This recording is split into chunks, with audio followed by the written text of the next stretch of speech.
and how we make the measurements. Of course, this video is not for professionals. It is for hobbyists. Professionals already know, and I will say it as simply as possible for everyone to understand. Before we continue, remember to subscribe to the channel and click the bell to receive notifications so we don't miss the new videos. So first of all, let me say a few things about the multimeter in general. There are digital and analog multimeters. Some believe that analog multimeters are better. They say the needle that moves like an optical helps them. But to measure a voltage, you have to also read the lines on the multimeter. And wherever the needle goes, we divide it by 10, not by 100, and various things like that. I go with technology, and I naturally prefer my digital ones, because besides showing me the value I need directly, and this one also has the scale that doesn't require me to do much. And in terms of accuracy, digital ones are better. Of course, from multimeter to multimeter, the amount of accuracy changes a lot. But take only the gift in volts. I know that half a volt up, half a volt down, I will find differences from multimeter to multimeter. One, this. And secondly, when I want to take a measurement, I must know what I'm asking from the machine. That is, I must know that here I should have 12 volts on the gift, and measure with my multimeter to give me the 12 volts. I mean, I confirm with the multimeter. I don't mean I grab a board and I need to measure voltages on it. It doesn't make sense. But I don't know what should be the value of a certain voltage. I need to roughly know the value and confirm it with the multimeter. The multimeter confirms. It doesn't perform miracles, nor does it visit on its own. So let's see one by one the symbols over here. The multimeter on top, first symbol is alternating. You see here, and below the right end must be the black on COM. And the red on the right end, where it says volt and ohm. Here it measures the volts and ohms. The red end must be connected here. We do not move the COM. It is there in the kind. And at this point, I will tell you that multimeters are made to measure in alternating current, usually 50 to 60 Hertz frequency. If the frequency changes, it's below 50 or above 60 Hertz, the multimeter does not measure as much as it measures different things. We're talking about common trade multimeters now. We are not talking about wow brands. They need a clean sine wave 50-60 Hertz to measure in contrast. That's why sometimes we see that we measure in UPS, which does not have a clean sine wave output and gives us 130 volts. Despite the display, in reality it is not 130 volts, it is actually 220 volts. Our multimeter just can't measure this voltage because it is at the wrong frequency. The second symbol that the multimeter has is volts of direct current, continuous voltage. Let's say now, we always measure the volts where we want to measure either voltage drop or operating voltage. And we don't care about the current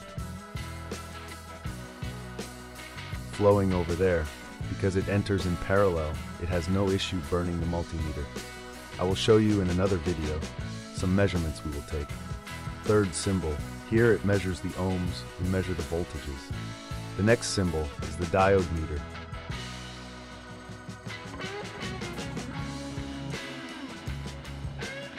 Very important choice. Measures diodes, transistors, MOSFET, FET, everything. I've shown them in previous videos. Here's the buzzer. It's the tool that electricians call the buzzer.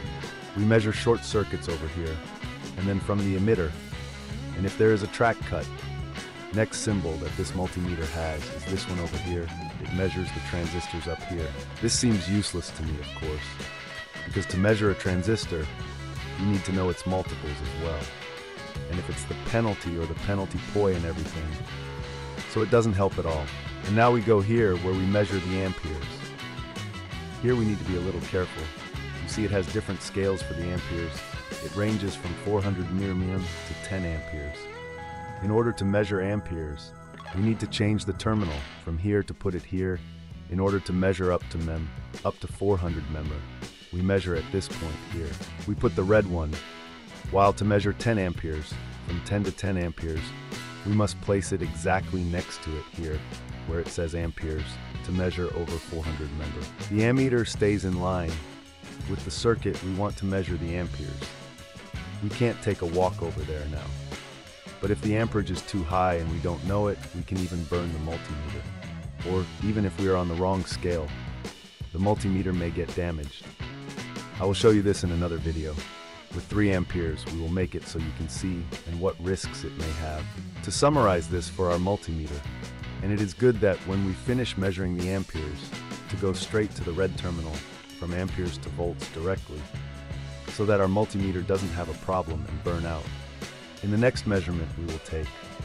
So let's see the buttons up here. What does this specific multimeter do?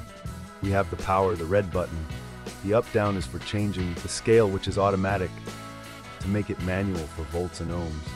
The data it shows next to it is we press it when we want to cover a measurement, not to constantly display on the screen. Not to lose it, here are the bare, we choose whether we want continuous or a sample. And that was all. This is our multimeter, a general overview. I repeat, the video is not addressed to professionals who know about multimeters, and they have formed an opinion about multimeters, about brands, for measurements they have made. Don't start lecturing me. I will try to show 2 little things for the novices to know how to measure, because the multimeter in general, to show some measurements, and to show the philosophy of repairs. We don't grab the soldering iron first, and we detach and detach until we find out what's going on. There is the multimeter for this reason, to take measurements and to identify the problems. So I'm waiting for your comments.